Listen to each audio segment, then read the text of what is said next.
안녕하세요. 동굴아빠입니다. 127회 3교시 서술에 대해서 강평을 진행하도록 하겠습니다. 이전 교시와 마찬가지로 난이도 평가를 할 거고요.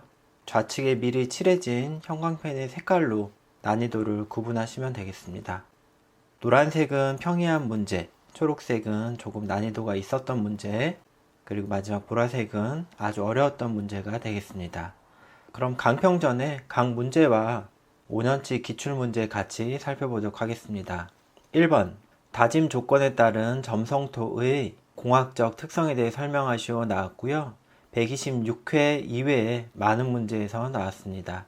2번 표준안밀 시험 결과를 이용하여 흙의 물성치를 결정하는 방법에 대해 설명하시오 나왔고 119회와 유사했습니다.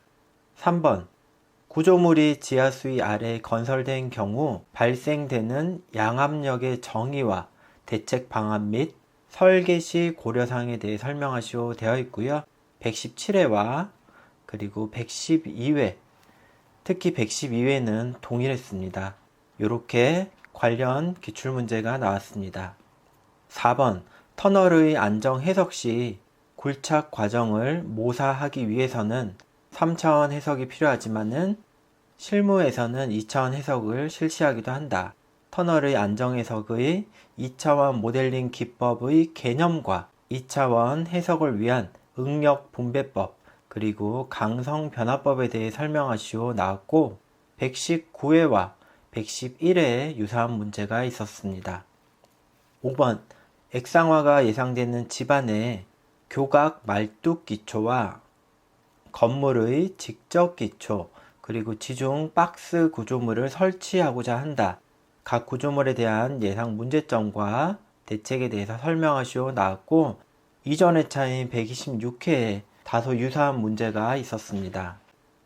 마지막 6번 폐기물 매립지를 건설 부지로 활용하는 경우 집안공학적 문제점과 집안 환경공학적 검토사항에 대해서 설명하시오 나왔고 124회 이외에 다수 회차에서 유사한 그리고 동일한 기출문제로 출제가 되었습니다. 자, 그럼 우측 페이지에서 난이도 평가를 해보도록 하겠습니다. 평이했던 문제는 5개, 그리고 조금 어려웠던 건 하나, 아주 어려웠던 건 없었습니다. 따라서 이번 3교시는 1, 2, 4교시와는 다르게 난이도가 중간 정도였다. 그리고 그나마 3교시는 풀어볼만 했다. 라는 정도의 난이도라고 평가하고 싶습니다. 또한 5년 이내 기출에 전부 다 포함되었기 때문에 난이도를 중간 정도다 라고 평가하면 되겠습니다. 강평에 앞서서 안내 말씀 드립니다. 동굴아빠가 이렇게 강평할 때 제시하는 강평 때 제시하는 내용이라든지 그리고 강평이 마무리되면은 동굴아빠가 작성하는 모범 답안이 있는데 이 부분은 동굴아빠의 지극히 주관적인 내용이고 그리고 말씀드리지만은 정답이 아닐 수 있고 출제위원분들의 의도와 맞지 않을 수 있습니다. 결국에 출제위원과 다르게 채점위원이 채점하긴 하지만은 이 채점위원의 가점 기준과 다를 수 있다라는 거 미리 말씀을 드립니다. 난이도 평가는 여기까지 하고요. 이어서 각 문제 강평을 진행하겠습니다. 1번 문제부터 천천히 보도록 하겠습니다. 다짐의 조건에 따른 점성토의 공학적 특성에 대해서 설명하시오 물었습니다. 다짐 같은 경우는 다짐 조건 중에 점성토와 사질토 조건이 있지만은 점성토에 대해서 콩 물어봤기 때문에 이 집안 조건을 제외한 다짐 조건에 대해서 특성을 기술하면 되는 문제입니다. 다짐 조건은 크게 두 가지가 있을 수 있습니다. 함수비 조건 그리고 다짐 에너지 조건입니다. 함수비 조건에 따라서 점성토의 투수계수와 그리고 전단 강도 특성이 달라지게 되고 다짐 에너지와 관련해서는 점토의 압축성과 그리고 전단 강도, 특성이 달라집니다. 지금 말씀드린 이 부분을 반드시 시험장에서 그래프를 그리시고 그 관련 내용을 기술해 주시면은 우선은 물어본 문제에 대해서 정답을 다 기술하신 게 되겠습니다. 이렇게만 쓰면 아마 이제 자리가 많이 남을 텐데, 그러면은 엑스트라가 어떤 게 좋을지 한번 말씀을 드려보겠습니다. 우선은 점성토 같은 경우는 함수비 조건, 즉 수분의 함유량에 따라서 구조가 건조시 면모 구조에서 습윤시 이상 구조로 바뀌는데, 이 부분에 대한 공학적 특성에 대해서 기술하시면 되겠고, 이 부분은 엑스트라 겸 그리고 정답이 되겠죠. 이런 부분은 이제 기술을 하셔야 될 것 같고, 추가적으로 점성토의 성상 변화, 자, 수화 부분이라든지 윤활, 그리고 팽창, 포화, 자, 이 부분에 대해서도 같이 기술을 해주시면은 좋은 엑스트라이고, 다짐 조건에 대한 점성도 특성 전부 다이다, 그렇게 생각해 주셔도 되겠습니다. 1번 여기까지 보겠습니다. 2번 문제 보겠습니다. 표준 안밀 시험 결과를 이용해서 흙의 물성치를 결정하는 방법에 대해서 설명하시오 나왔습니다. 자, 이 문제는 안밀 시험 결과로부터 나오는 그래프와 물성치에 대해서 정확하게 기술을 해주셔야 되고, 이어서는 그 물성치로부터 집안 분야 설계 시공에 어떻게 활용하는지까지 써주시면 좋은 흐름이라고 생각합니다. 자, 우선 안밀 시험 결과로부터 나오는 그래프, 자, EP 곡선이 있습니다.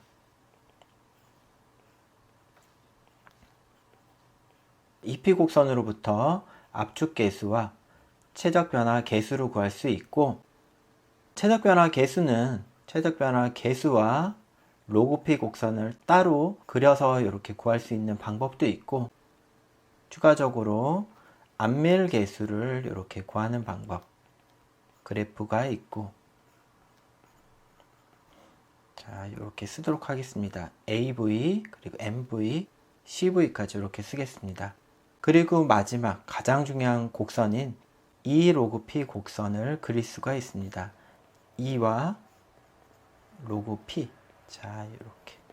그래서 선행안밀 하중 PC 이후에 이렇게 압축지수와 재압축지수 이렇게 구할 수가 있겠습니다. 압축지수, 재압축지수, 그리고 PC까지 이렇게 구할 수가 있습니다. 안밀 시험으로부터 나오는 물성치를 결정하는 방법, 자, 여기까지만 써주시면은 이제 정답 정도가 되겠고, 뭐 합격점까지는 어떻게 나올지는 잘 모르겠습니다. 어쨌든 이렇게 물성치를 구한 다음에 이제 집안 분야에 어떻게 활용하는지까지 써주셔야 좋은 답안 방향이라고 생각이 됩니다. 활용 부분 보도록 하겠습니다. 선행안밀 하중으로부터 우리는 그 집안의 과합밀비를 구할 수가 있겠고요. 그리고 압축지수라든지 최적변화계수 이런 걸 이용해서 치마량, 점토 집안의 치마량을 구할 수 있겠습니다. 1차라든지 2차 치마량을 포함합니다. 또한 이런 안밀계수와 그리고 시간계수 이런 부분을 이용해서 시간에 따른 치마량을 예측할 수가 있고, 공사 관리를 수행할 수 있는 부분이 있겠고, 추가적으로 이렇게 최저감밀 계수를 이용해서 투수계수 K를 추정할 수 있겠습니다. 자, 안밀 시험에 대한 물성치는 안밀 시험으로 나오는 모든 그래프와 물성치를 써준 다음에 요걸 2차적으로 어떻게 활용하는지까지 써주면 좋은 그런 내용을 소개시켜 드렸습니다. 2번 여기까지 보겠습니다. 이어서 3번 보겠습니다. 구조물이 지하수위 아래에 건설되는 경우 양압력의 정의와 그리고 대책, 그리고 설계 시 고려사항에 대해서 물어봤습니다. 5년치 기출을 보더라도 혹은 이제 뭐 수험서를 보더라도 보통은 이제 부력에 대한 정의라든지 이런 내용이 나왔는데 양압력이라고 콕 찍어 물어봤기 때문에 우리가 공부했던 부력 사항에 대해서 양압력 내용을 추가하면 되는 그런 문제가 되었습니다.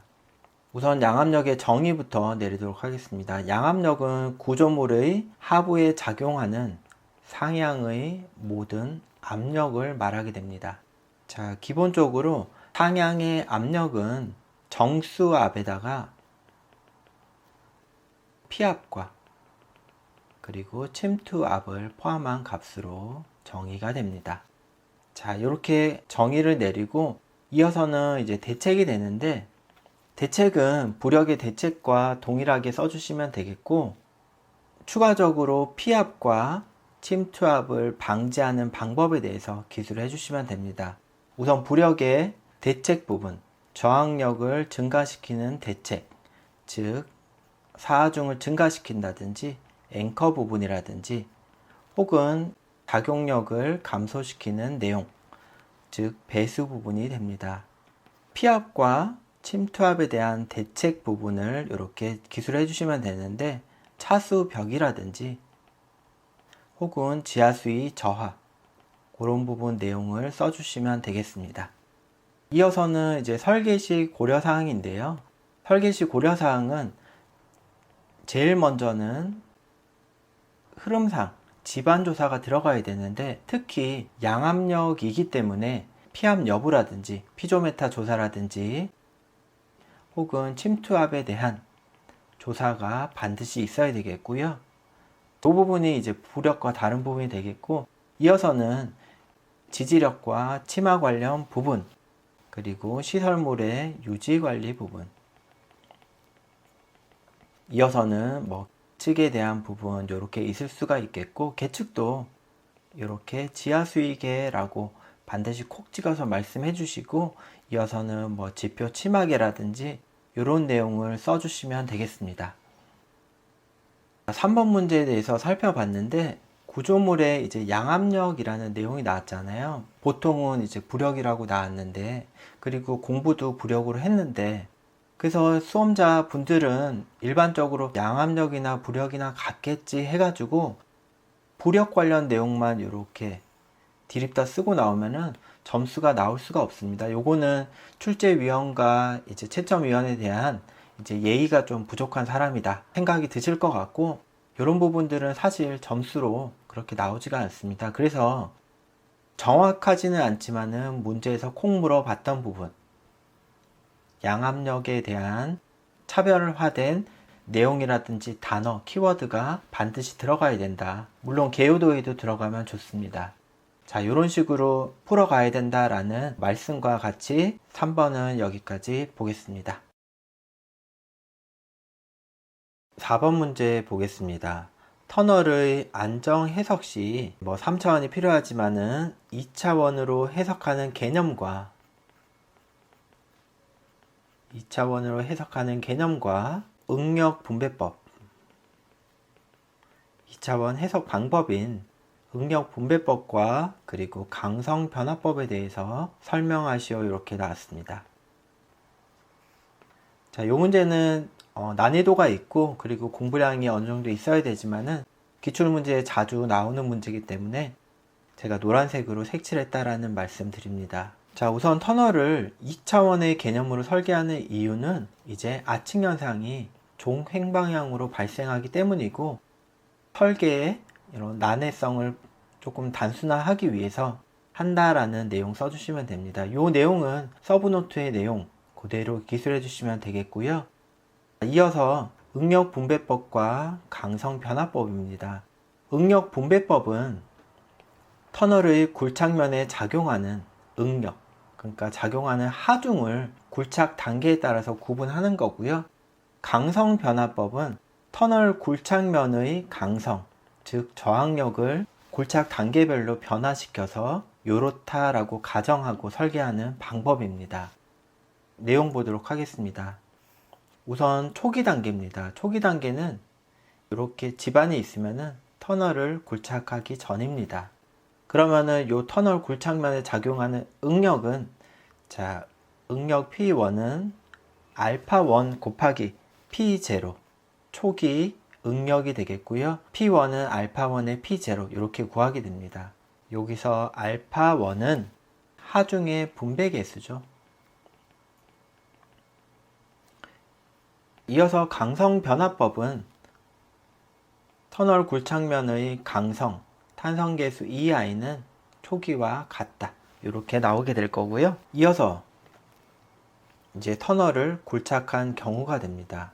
터널을 굴착한 경우는 P2는 알파2의 P0가 되겠고요. 알파2 값을 적용해서 굴착면의 안정을 확인하는 방법이 되겠습니다. 반면 강성 변화법, 터널 굴착면의 강성 EI는 E0, 초기 강성이겠죠. 초기 강성 곱하기 1 마이너스 베타로 구하게 되고, 여기서 베타는 강성의 감소 계수가 되겠습니다. 자, 이어서 이렇게 터널 굴착면에 지보제를 설치한 경우입니다. 마찬가지로 응력 분배법은 P3는 알파3에 P0로 적용하면 되고, 굴착면의 강성 EI는 0이 되겠습니다.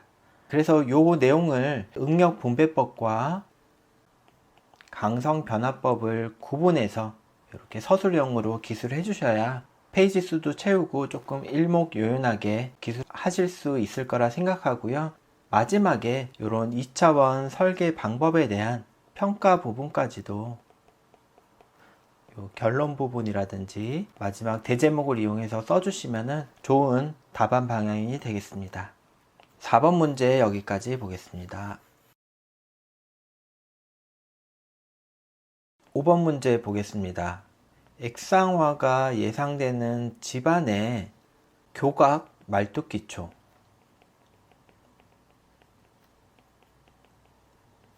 그리고 건물의 직접 기초, 그리고 지중 박스 구조물 를 설치하고자 한다. 각 구조물에서 예상되는 문제점과 대책에 대해서 기술하시오. 이렇게 문제가 나왔습니다. 우선은 이제 문제에서 액상화가 예상되는 집안에 이렇게 나오니까 액상화와 관련해서 공부해보질 않았기 때문에 조금 당황하셨을 텐데요. 액상화가 발생되려면은 지진이라든지 연속적인 동화중이 생겨야 되기 때문에 사실 지진 시 이런 구조물의 문제점과 대책을 물어보는 문제다 라고 생각하고 풀으셔도 되는 그런 사항이 되겠습니다. 하나씩 중요 키워드 위주로 보도록 하겠습니다.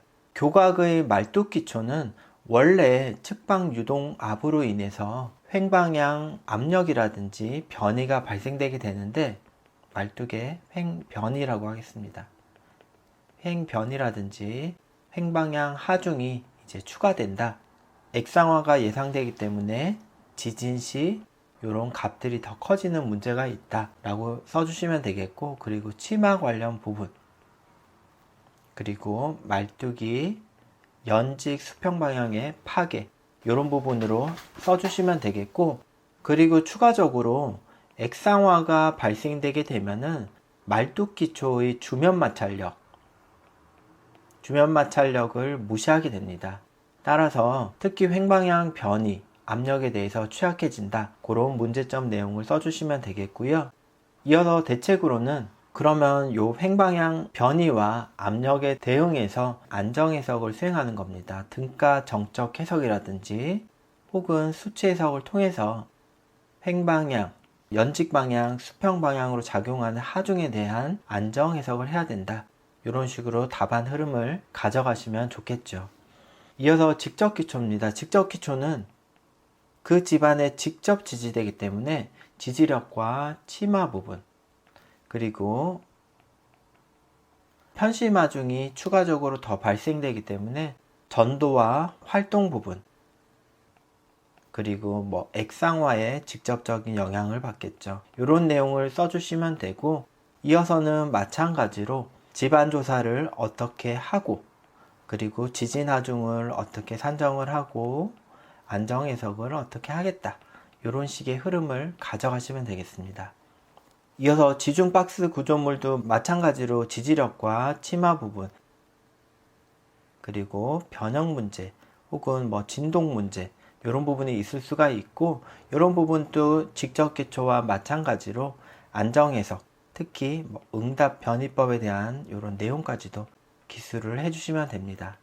자, 액상화에 대해서 이런 내용에 대해서 물었지만은 결국에 이 문제를 다가가실 때는 지진, 동화중에 의해서 이런 구조물이 어떻게 되는지 거기에 착안하셨다면은 공부했던 내용을 이렇게 활용해서 답안으로 작성할 수 있는 문제가 되겠습니다.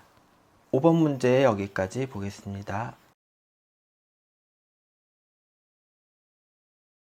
이어서 6번 문제입니다. 폐기물 매립지에 관한 문제였고요.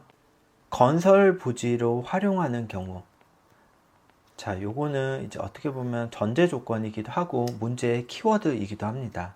집안 공학적 문제점과 집안 환경공학적 검토사항에 대해서 이렇게 물어봤습니다. 자, 요 검토사항 먼저 같이 내용 보도록 하겠습니다.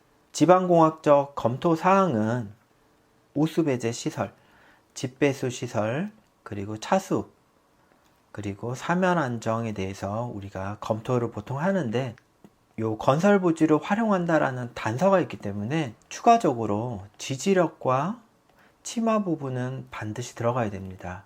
노트에 이렇게까지밖에 없다고 해서 이렇게만 쓰면은 조금 감점이 되지 않을까 그런 생각이 들고, 문제에서 이렇게 단서가 주어졌기 때문에 이 부분까지 해주셔야 되고, 지지력과 치마를 구하기 위해서는 실내 시험 그리고 현장 시험 중에서 대형으로 실시하는 시험들, 그런 내용까지도 같이 써주시면 좋은 내용이 되겠습니다. 환경공학적 문제는 복토 부분이라든지 그 다음에 나오는 가스, 침출수 부분이라든지, 그리고 오수 처리 방법, 그리고 조경 방법, 조경 부분까지 이렇게 검토를 해주시면 되겠습니다. 집안공학적 문제점은 요 검토사항의 요 내용을 가져가서 쓰면 되겠고요. 요 내용을 가져가서 이렇게 정리해서 써주시면 되는 문제입니다. 여기까지 해서 6번을 포함해서 127회 3교시에 대한 강평을 마치도록 하겠습니다. 수고하셨습니다.